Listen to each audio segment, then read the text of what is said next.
Be ready. 5 seconds.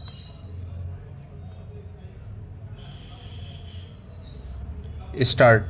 Reproduction and multiplication of books and other things is one of the characteristics of modern age. If someone wrote a book in ancient times, the writer could have only one copy of the handwritten manuscripts. If more copies were required, the whole thing had to be rewritten in hand by a scribe, which was an expensive and an arduous job.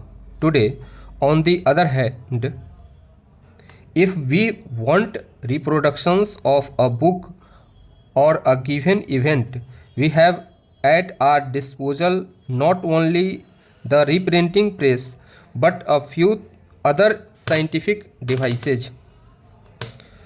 Multiplication of things in the present age appears to be a mere child's play. In earlier days, if a good drama was staged and it happened to gain popularity, only those could benefit from it who were physically present when that play was staged. That is because the actors could not manage to be at more than one place at a time.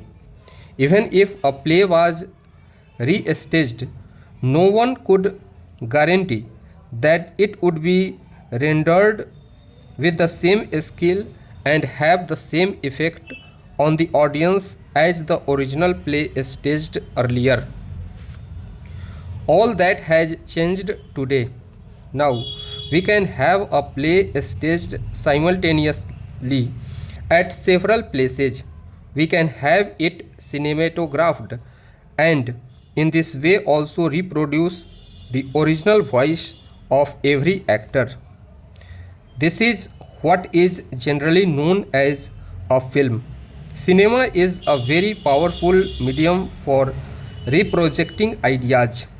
It can create excellent effect on the audience if it has well-groomed actors, nice dialogues, and conveys a good moral.